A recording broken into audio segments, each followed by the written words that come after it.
Okay. Okay. Mm. All right. And okay. So what do you mean by DORA process? DORA process is a process followed by DHCP. So DORA process is also known as four-way handshake. Generally, it stands for discover, offer, receive, and acknowledge. So when a new machine is connected to a network, so it sends its a DHCP packet, a port number which is 67 in that to the so the remaining systems which are connected to the network checks that DHCP port number as 67 and they get back. So obviously, the DHCP server checks its uh, availability of the IP addresses and it will offer an IP address, so which is not assigned to other devices. So Mm-hmm. the new machine will receive it and it sends an acknowledgement to the DHCP that it is using it. So this is called DORA process. Okay. All right. And what is the port number of DHCP server? 67, And for DHCP client? 68, And what about the DNS port number? DA 53, Okay. What is the port number of RDP? RDP is 3389, And how about the LDAP? LDAP would be 389, And what is the port number of HTTP? 80, yes, 80, And how about HTTPS? it is 443. And what is the port number of SSH? Yes,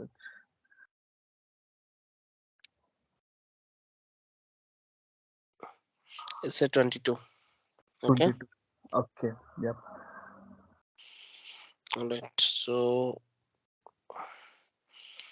all right. Uh,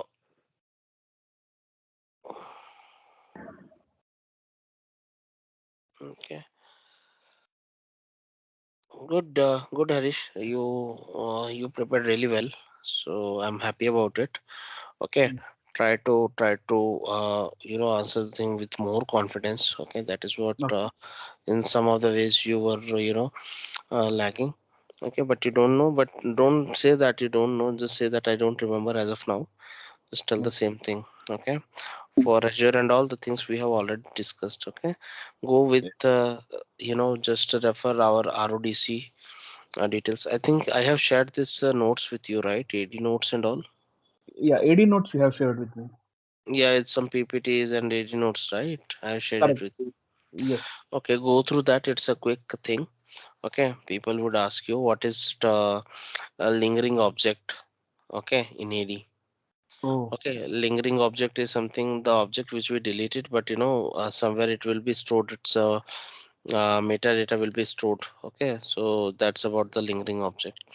uh, Okay, in AD. okay. So Okay, means it's like we delete it, but then also like what remains? it's metadata if it is Okay. not clear. Yeah. Okay. Okay, or else what I can do, I'll check for AD.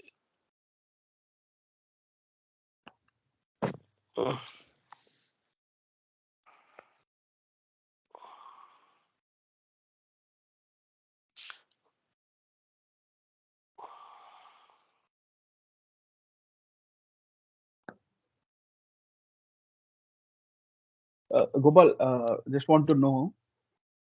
mhm. So coming to my introduce yourself.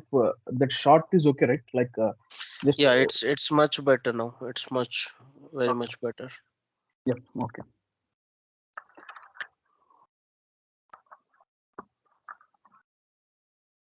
Also, I have this doubt, Gopal. Like people are asking, like, what do you mean by primary zone? Generally, in primary zone, I know what are the records available, but what is primary zone? how to define that, I'm not sure. Primary zone of DNS, right? Yeah, because normally what we wrote down is in DNS zone we have forward lookup zone. In forward lookup zone we have four types like primary zone, secondary zone, stub zone, AD integrated. So in Mm-hmm. primary zone there are several records, but that records also I have read it. But what exactly is primary zone? Like how to define? Because secondary means it is a backup of primary. Stub means also we have one definition saying that it is used to provide a faster service for one domain to another domain. But what is primary zone? Let me putting in this chat.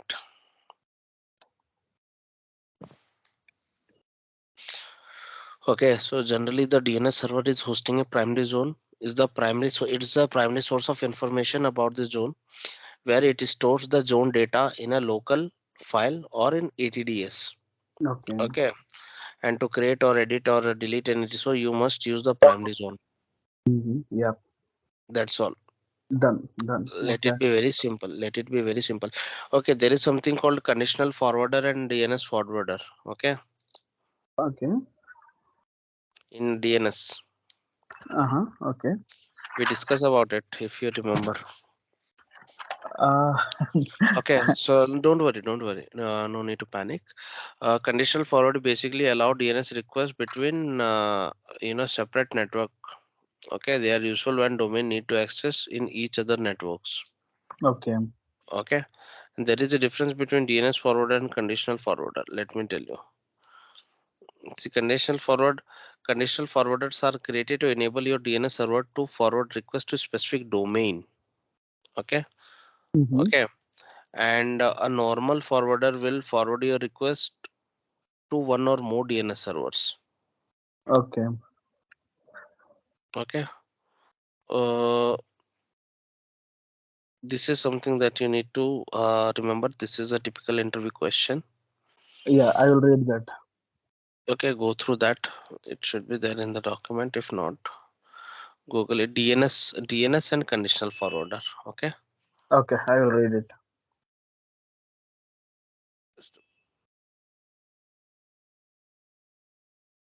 just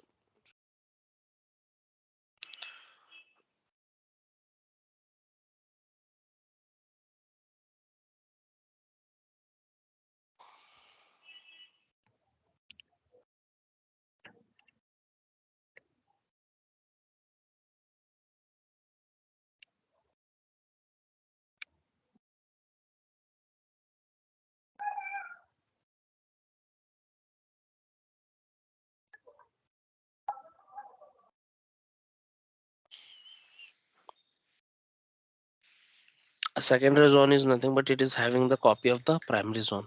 Okay, it Yeah, acts as a backup. correct. Regarding this, I'll just find one YouTube video. Okay, Mm. so where you will be having the clear picture. Okay, Okay. Okay. I'll share it with you. Mm, what else is there? This temporary user profile I have. I'll tell you. Yeah. I'll tell you. So basically, what happens? So when you're okay, so the reason why we are having the temporary profile or account frequent logouts. Okay, let Mm. me something discuss about the temporary profile. So Mm. why the temporary profile gets created? Okay, and there is a reason. Okay, temp profile. Why the temp profile is gets created? Mm. Okay, is-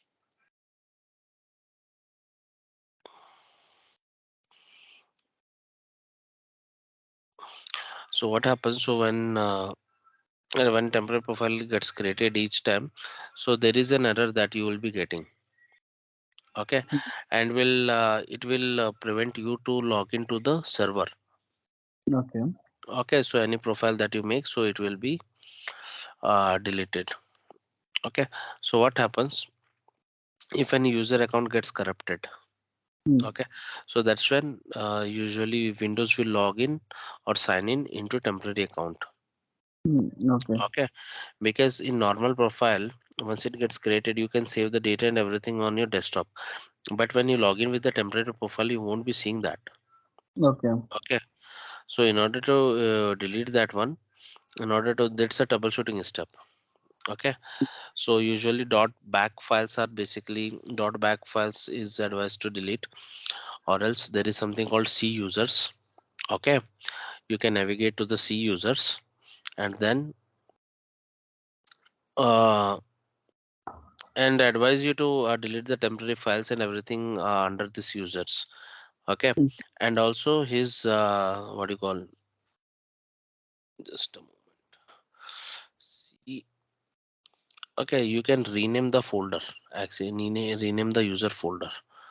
Okay, Okay.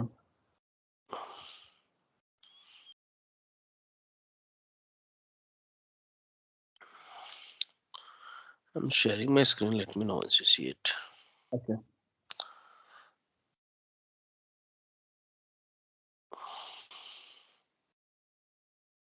So you can come to this user. Okay, I'm the user. Now what I can do is that I can come to this C and users, Windows users, and I can rename it to dot old, G Kotapalli dot old, or with that username dot old. And Okay. then again, when the user gets logged in next time, he'll Hmm. be able to log in with the normal profile only. Okay, Okay. that's a Okay. one thing. And also there is a one path in registry, so where we can delete the dot back. Okay. Okay, dot back files can be deleted from the registry. This is the path from where we can delete. Okay, this will create, but deleting anything But going to the registry is not recommended, to be honest, every time. Okay, if we try all the options, and this is the last option which is left for us. Okay, okay. taking the Okay. backup of the registry and then navigating to this profile list, going to that and deleting the dot back entries. Okay, Okay. and the reason why temporary profile gets created is because uh, there are RDP. Okay, people usually connect to the Hmm. server using RDP. Okay, Hmm. instead of logging off, they what they're gonna do is they just simply click on the cancel button, cross button, Okay. right? So what happens? Though they RDP closes for them, but at the back end, that session will be associated with the some disk. Okay, it Okay. will be associated with some disk. Okay, Okay. and it will keep on running. Okay, and when they are trying to take RDP again, so that's when they will be getting, because the previous session is already been there with some Mm-hmm. disk which has been running. Okay, so which is not logged off properly. Correct. So that must be one of the reasons. Okay, Okay. so you tell them, you can remember this is one of the reasons. And okay, any doubt on this temp profile? No, no. I read on this. Now I got pretty clear now after because I the steps I have written, but why Mhm. exactly it is happening is what I got to know now. Yes. Okay, Yes. so this is one of the typical reasons. And regarding the frequently lockout option, Hmm. okay, so what happens? Usually people log into their multiple application. There is a single sign-on facility which is already been provided these days. Okay, Hmm. because we do have the lot of applications around, Hmm. and usually we once or post 90 days or 60 days as per the grip policy which is being applied, so user needs to change their passwords. Yes. Okay, so what these people do, like, if any user was taken the RDP, okay, and just he left the RDP like that Hmm. on one of the server, and second server he left the RDP like that, session like that, Hmm.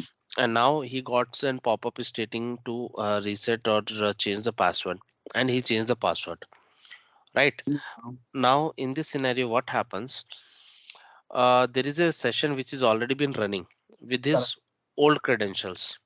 Correct. Okay, and now he has changed the credentials to new one. Okay, now this time when he's trying to access using the either with the older credentials or the newer credentials, he won't be doing that, and his account will get frequently lock out. Yeah. Okay. Okay, so in order to troubleshoot, what we need to do is that on the server, okay, and not on the AD server, any administration server, okay.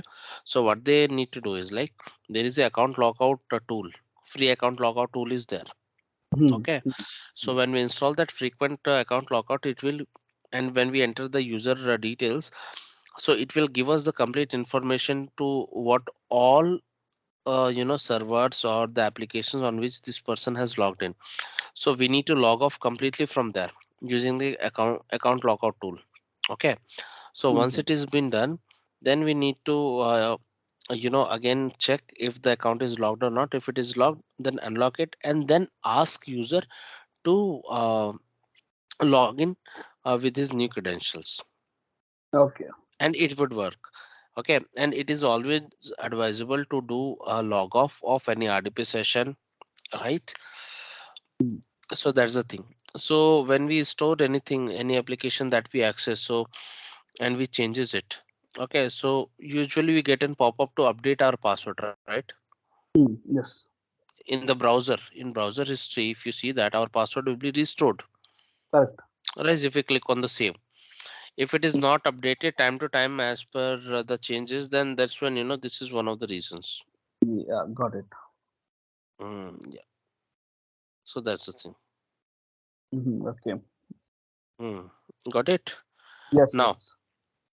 you had some question pertaining to the, what do you call, uh this WSUS. Ah. Right. WSS. I Okay, have read some, but need some yeah. clarity on. So let me tell you what is WSUS. So this is just like SSCM patching, but this is a native Windows tool. Okay. Okay, native Windows tool, Windows Server Update Services. Hmm. Okay, Windows Server Update Services. So here what we need to do is like, we need to install. This is one of the Windows service. We can install it from the add roles and features. Okay, so what it does. So let's say I have 300 systems in my organization, okay, and every second Friday and every second Tuesday, okay, the patches will be released by the Microsoft and need to get it download, right? Yeah. Okay. And now I cannot go to each and every system and manually download it and install it, right? The Hmm. patches. So Yes. instead of that, what I'm gonna do is that I will configure WSUS server, okay, Windows Server Update Services, Hmm. okay. So once I do that, it will automatically download the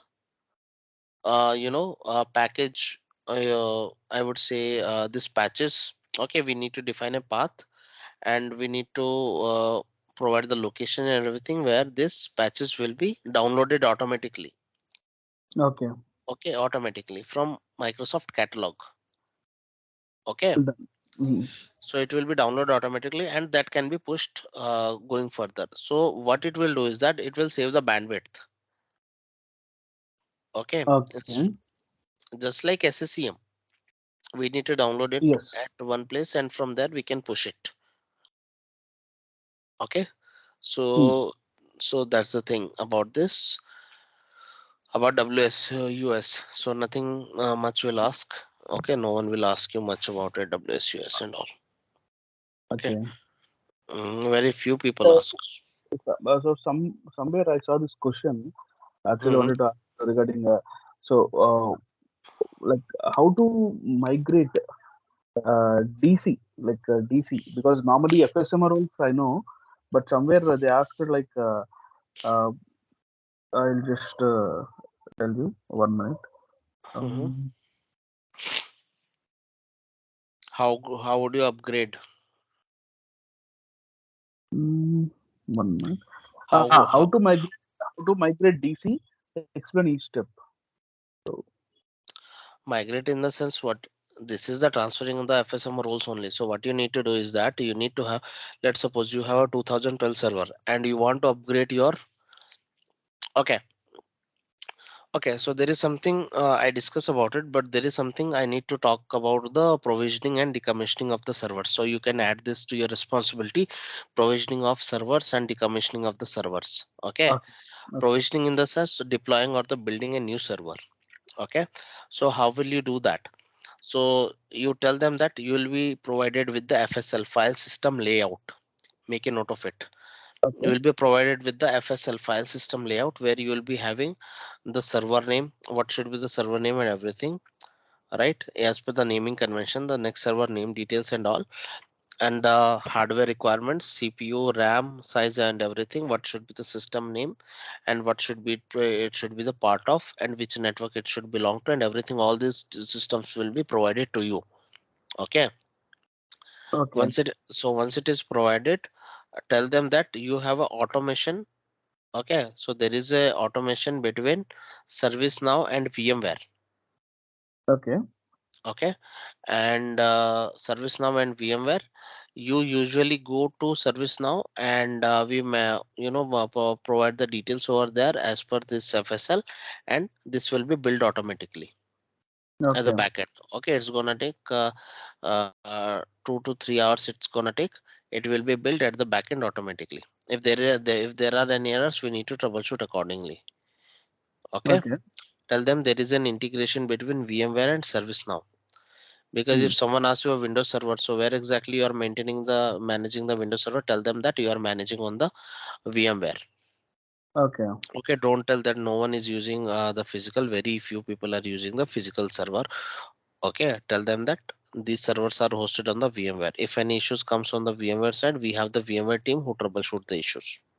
Okay. Okay, and from deployment you usually or provisioning of server you do it. Once it has been done, you will install what you call the required monitoring files, right? We need to enroll, we usually raise a ticket to the patching team to Hmm. enroll the server for the patching, and also one ticket for the monitoring team to install resol- uh, register the server into the monitoring. Okay. Okay, right. So once it has been done, you test it and then you usually hand over this to the client. Okay. Okay, and now decommissioning. So what the decommissioning will does is decommissioning when the server is no longer required for you. Okay, and now Okay. client requested you to decommission, I mean collapse the server. So what would you do that? There are steps that you need to run. Okay. Okay, so once it has been done, so as per the change, so what you're gonna do is that for decommissioning change is required. Okay. Okay, so what you're gonna do is that uh, you usually keep the server under maintenance mode for 30 days. Okay. Okay, and you just do normal soft power of the server. You power of the server and wait for 30 days. Okay, Okay. if no questions been raised. Okay, if no questions been raised, that's when you go ahead and decommission the server. How would you do that? Tell them you have some PowerShell scripts that we usually run it to decommissioning. Okay. Okay, PowerShell scripts to if they ask you about the PowerShell script, tell them that sorry sir, I cannot share it with you. This is this is as per the policy, I should not share it with someone else. Okay. I cannot share it with you. Okay, but PowerShell script that we usually follow, there are some PowerShell scripts that you have in place. Okay, to decommission the server, and also you do the manual. Okay, Okay. and also once it has been done, what you need to do is that you need to raise a ticket with monitoring team and patching team to remove the server from the monitoring the patching. Okay. Okay, so once it has been done, if no data or any things left over related to that server, we're gonna close the ticket accordingly. Okay.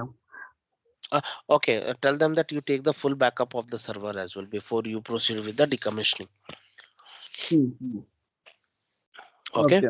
before you keep the server under maintenance mode, you take the full backup and then you keep the server under maintenance mode, and then proceed with the decommissioning.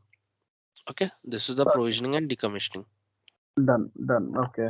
So manually, you said manually also we can do, right? Can Manually you we also do. Manually also we do. how to do manually?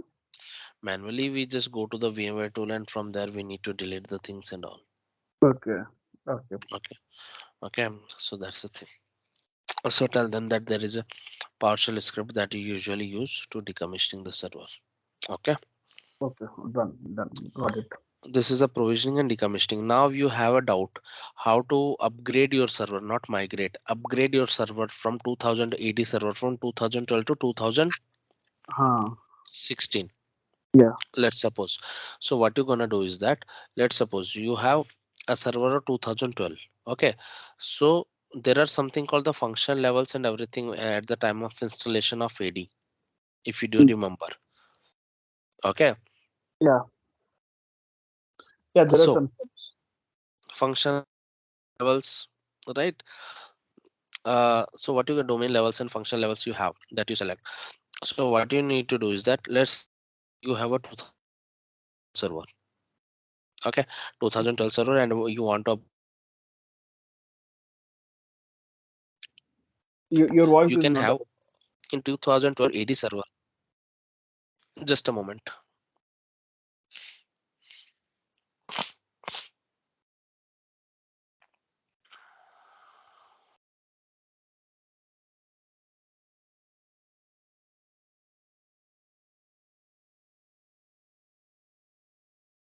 Can you hear me now? Yes. Okay, so what you say, what I'm saying, like there is something called the in place upgrade is usually you don't do. Tell them in place upgrade you don't do. Okay. In place upgrade in the sense you already having, let's suppose you have already having a server 2012 and you want to upgrade it to 2016. You cannot have that. You should not do that. Tell them that we don't do in place upgrade. We usually have a new server built and accordingly we move the roles and everything or any data or anything that we do have. Okay. Okay. And when we talk about this AD upgradation, domain controller upgradation from 2012 to 19 for example, Mm. what you can do have that the domain controller in 2012 what you have. Okay, so what you can do that you can have another server, new server of 2019. Okay, Okay. and you can join that server to the domain. Okay. Okay, and you can make that server as an alternate domain controller or backup domain controller. Okay. Okay, with the IPs and everything. Okay. Okay, so once it has been done, you need to transfer the FSMO roles from 2012 to 2019 server. Okay. Okay, and what you need to do is that later you need to swap the IPs. Mm-hmm. Mm-hmm. Okay, because this is the 2012 IPs what we are using, so it is standard for domain controller only, right? Later Okay. IP can be changed and that can be done, but this is how you do. Like you have 2012 server, you got 2019 server. Make 2019 server as a backup domain controller and move and transfer the roles from 2012 to FSMO roles from 2012 to 2019 server. Okay.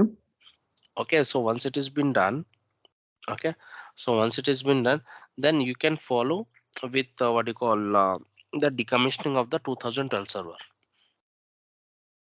Okay, there is a YouTube video which is there with the clear instructions. Okay, I'll share it with you.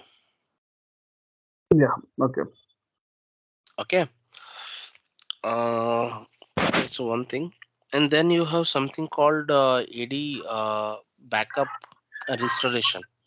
How many types of AD restores? Yes, correct. I wanted AD restore and scope. Like AD scope, they asked like what is the difference between AD restore and scope? AD restore and scope. Okay,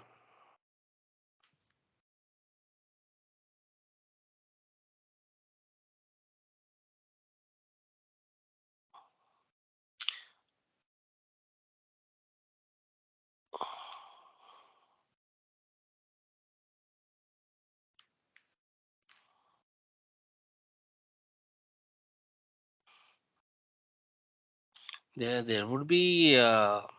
Active Directory groups or scopes would be there. Scope is nothing but this group scopes. Tell them scope is nothing. Group scope in are there in Active Directory would be your Universal Global Admin (LSDU). Oh, okay. Okay, LSD Global see Universal Global Admin Local. Hmm. I'll just I'll put it in the chat.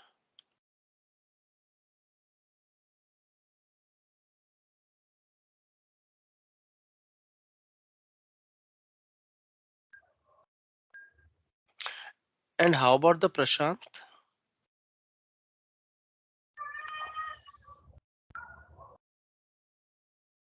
Is he joining? Are you talking to me, Gopal? Yes, yes. Prashant, Mahesh, who's Mahesh or Prashant? Mahesh. Okay. Yeah, Mahesh. I actually, yeah, yesterday also he pinged me like, can I join? I said, like last few days, I'm working on the like he know that I'm searching for a job because we both are the same company. So I Mm. said like I'm going to interview, so he's helping me in that.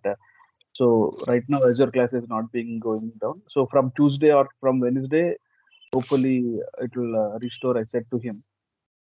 Okay. So he Okay. said okay, he will wait. Okay. Got it. Okay. So there is something called lingering object. Okay. Hmm. So let's suppose there are different domain controllers we have. Okay. Hmm. Primary domain control, backup domain controller. Let's suppose backup domain controller is disconnected from the network for a longer time, Okay. for a period which is longer than TSL, which is TSL is nothing but Tombstone lifetime. Okay. Okay. So where what happens? So during the time, if any one or more object that are deleted from the Active Directory on all other domain controller may remain on the disconnected. Hmm. So these are nothing but the lingering objects. Okay. Okay. And why it is to remove the lingering object? Actually, what happens? So it prevents the replication of newer or deletion of any modification of the objects that we do. Okay. Okay. It prevents the replication of new creates or deletes or modification that we do. Okay. And Okay. how do we find? So there is a manually, how do we remove, how do we find? From the console there is a command. Okay. Hmm. There is a utility. This is what you can do.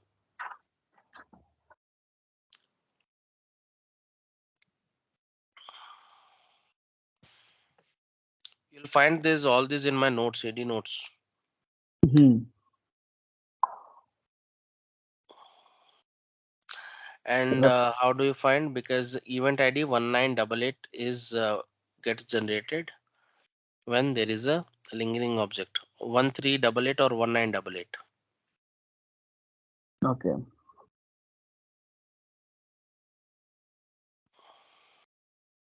These are the events which gets generated. Okay. Okay. Mm,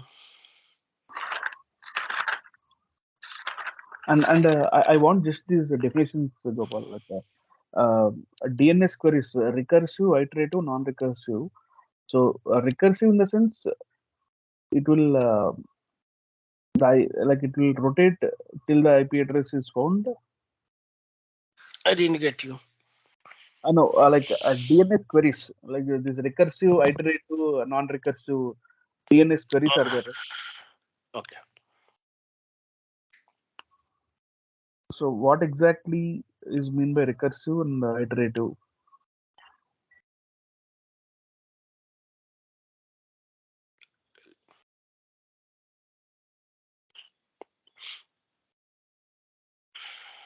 Recursive and iterative, right? Yes. Okay. So usually when DNS you do a query. Okay. So how do you do that? Usually you use the website name or URL.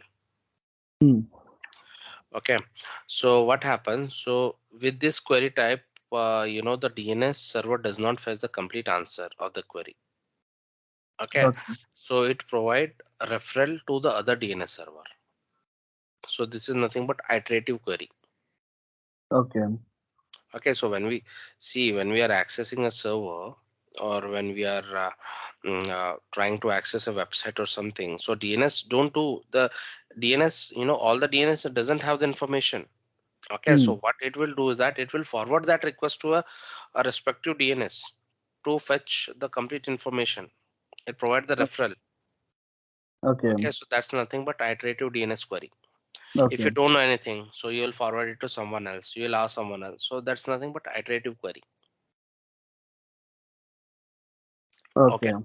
so when we talk about the recursive is nothing but where your DNS server takes your website or URL name, okay, and from the users, and it will check the records, okay, if it is attained from the authorized authoritative DNS server, uh, or not. Hmm. Okay. Okay.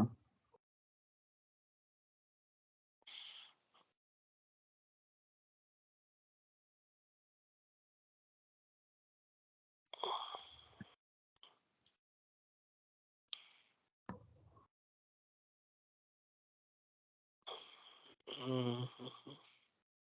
So normally, if anyone asks, how do you monitor and optimize server performance? Mhm. Okay, there are monitoring tools that you do have. Okay, Okay. so if where you have defined some health probes, like if CPU utilization goes 80 beyond 80%, then you should be receiving monitoring alert or something like that. Okay, so Hmm. likewise, if anything comes, so probably you go and check if any unwanted data is there on the server, so you go and delete it. Okay, Okay. like C drive, so every month patching will be there, but again the C drive will gets filled, right? So again, there are some steps that you have where you need to delete some older data or something, right? So accordingly you clean up that drives and all. So this is nothing but the server optimization activity. Okay. Okay, Okay. and now, So, yep, hmm.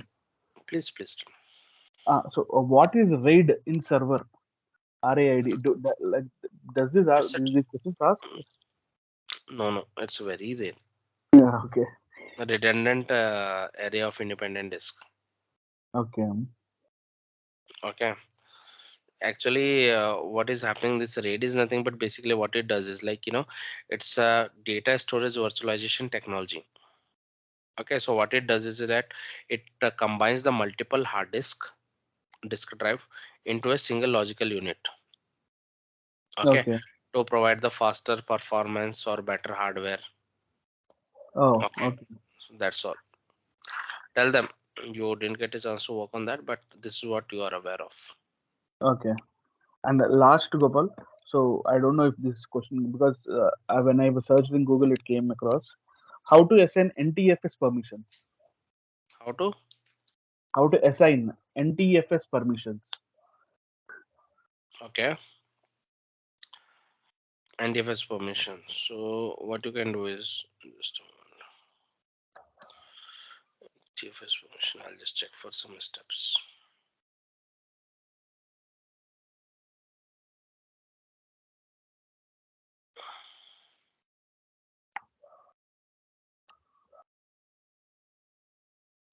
This is a link, you can go through that Okay. where you have the NDFS permission.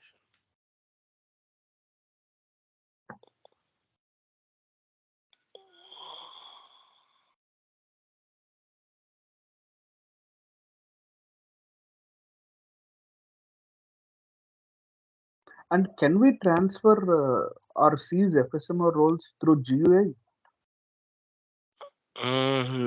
GUI is not recommended. Okay. Mhm. Yes, And the command in the sense PowerShell only, right?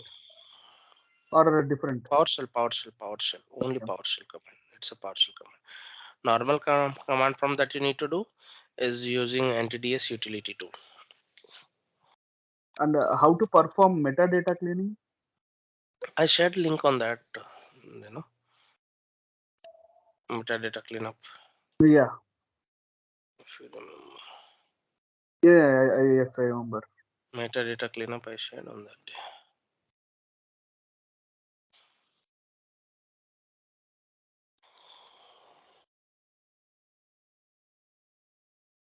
And uh, and last, Gopal, also normally if someone asks, have you worked on GPO or group policy? So Yes, what example can I tell? Like, regarding RDS, there are okay. some RDS server on which you had to set a policy, and Mhm. you can pick up one policy, group policy. Let me find it for you.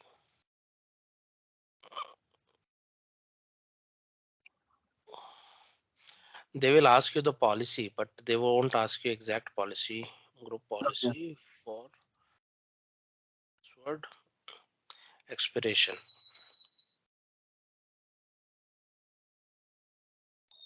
Just a moment.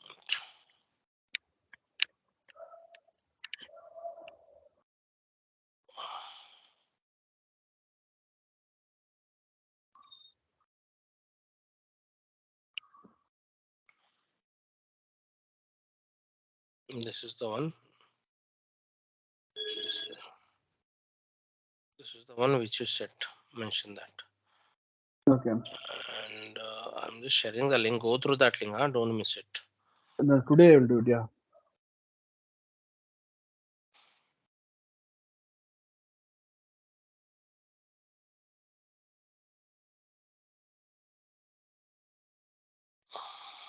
And coming to these critical activities, like if you have any work, so I will tell this PDC regarding PDC transfer, and any second or third example where I can tell because account lockout I can tell, but if critical, if they ask any Mhm. hard work, what can I tell them? No, this is the typical. They will ask you some blue screen of death. This is an example which can be expected. Uh, Let it be for time being.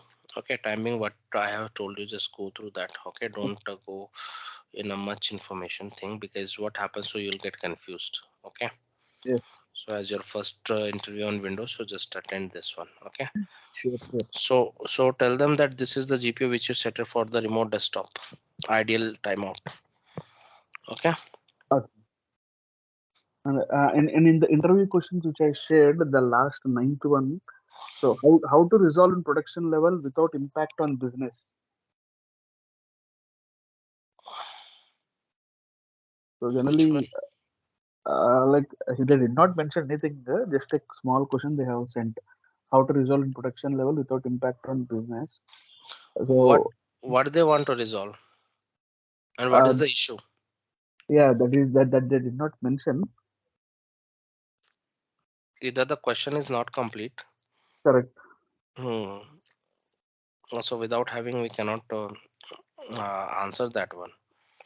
Okay, there is something called AD restores that you need to understand. Okay, so there are two types of AD restores we have. Okay. Okay, authoritative restore and non-authoritative. Mm-hmm. Okay, there are there are three types basically: authoritative, non-authoritative, and a primary. Okay, Okay. so what is the reason? So tell them the authoritative and non-authoritative. You can tell them. Okay, so let's suppose, what do you mean by authoritative restore? If they say, okay, so usually what happens, so whenever any data or something which gets created in the AD, so definitely it restores. Okay, stores the data and everything, right? Mm. So what we can do is that uh, there should be backup and everything. If something gets deleted, so we have to restore it, right, from the Yes. backup. So that's where we need to have the authoritative and non-authoritative AD restore. These Okay. are the two types. Okay, so what is the difference between authoritative and non-authoritative? Is like, authoritative restores is like where an active directory domain controller is recovered from the backup. Okay, with the special flag that makes data authoritative. It means the source of the data will be replicated to all the other domains. Mm-hmm. Okay, and re non-authoritative in the sense what happens. Uh, let's suppose for I have the primary domain controller. Okay, and I have the backup domain controller in some other location. Okay, so in primary domain controller I'll be having the data replicated now and then, but at the backup domain controller it will take, because it's in remote location, so that will take some time, right? That will Huh. take some time. Okay, so what happens, so when I delete the data, okay, if Mm. something gets deleted and something has to be restored, uh I'll give you an example. I have a PDC in Hyderabad, okay, and BDC in Bangalore. Mm. Okay, so uh, I have one user, okay, who saved some data, Okay. okay, and somehow it got deleted from what you call from primary domain controller, Mm. okay, and I must be having the data in the backup domain controller as well, right? Yes. But replicating data from primary domain controller to backup domain controller will take time. It's a 180 minutes or some time is mentioned as per the uh, time that we mentioned for Correct. to replicate, right? Correct. So in between there are some changes. This user is changes. Okay, now the data is deleted, or if this user has saved some data which got deleted, something. Mm. Okay, but it is not replicated to the BDC. Mm. Okay, and now this user had deleted this data from the primary domain controller and want to have the backup. So what we can do is we can get it restored from the non-authoritative, but where he'll be losing some of the last backup data. Okay. So that's nothing but non-authoritative. Okay, I'll give you some uh, what do you call, some YouTube videos. I think that will give you some more clear picture. Okay. Yeah. Yeah. And that's all. I think you are good enough to attend the interview. Okay, Okay. and Okay. so just prepare with this, because in evening once my shift gets start, I'll just check all my task and everything. Okay, so once Mm. I get a free time again, I'll take a mock interview for today. Mm. Today. Okay. Yep. Yep. Yep. Okay, and people will ask you about this. So what is the restore mode Mm. in active directory? You remember there is something called DS restore mode, the password Yes. with your credentials. Yes. Yes. Okay, so this is basically enables an administrator to repair or recover or restore an AD database. Okay, Okay. so just remember that why it is being needed. Yeah. Okay. Mhm. Apart from that, I think everything is covered. Okay, go with this sites active directory trees. Okay, this Mm. what you call a trust. Okay. Yes, Hmm. trust and all. Go Yeah. through this. Go through trust and all. Okay. Okay. And evening, I'm gonna just ask you again if anything is missed, so I'll just help you with that. Okay. Yeah. Any questions? Uh, no, Gopal. I will WhatsApp you if needed. I will once again go through all these notes which you have sent. If anything, I will let you know. Okay, sure. All right. Yeah, yeah. All right then, Harish. Thank you so much, and all the very best. Yeah. Thank you. Thank you, Gopal. Yeah. Okay. Bye. Bye.